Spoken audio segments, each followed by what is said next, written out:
নতুন বছরের শুভেচ্ছা সবাইকে। 1433 সকালবেলা হাঁটতে গিয়ে সম্বরণ ব্যানার্জিকে উইশ করেছিলাম শুভ নববর্ষ। সম্বরণ বাবু যথারীতি ওনার নিজস্ব স্টাইলে বললেন কোন সাল। 1400 মনে ছিল, কিন্তু 33 না 43 একটু সন্দেহ ছিল। তাই বললাম গুগল দেখতে হবে। হবে না, ঠিক আছে করা যাবে। যাই হোক, তো আজকে যেখানেই যাব সেখানেই সবাই শুভ নববর্ষ বলবে, কিন্তু ব্যাপারটা হচ্ছে যে বাংলা ভাষাটা এখন কোন পর্যায়ে গেছে আমি জানি না।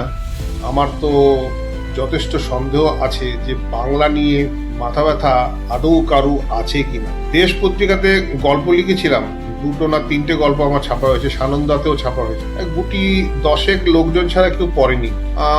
এছাড়া আরো কিছু লিখেছিলাম ছোট ছোট কিছু লিটল ম্যাগাজিনে, কিন্তু পাঠকের সংখ্যা এতই কম যে লেখার উৎসাহটা আস্তে আস্তে কমে গেছে। না, কেউ কেউ বলবেন না অনেক লোকই পড়ে, কিন্তু আমার জানাশোনার পরিধি বৃত্তে খুব একটা লোককে আমি বাংলা পড়তে আজকাল দেখি না, খবরের কাগজ ছাড়া।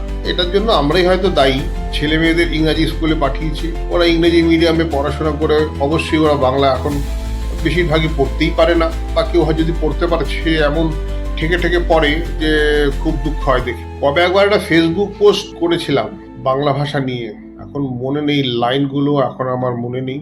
যাই হোক, তো আজকের নববর্ষের সবাইকে প্রীতি ও শুভেচ্ছা জানাই। যারা আমাকে ফলো করেন, যারা আমার সামান্য ভিডিওগুলো দেখেন, সবাই ভালো থাকুন। ধন্যবাদ।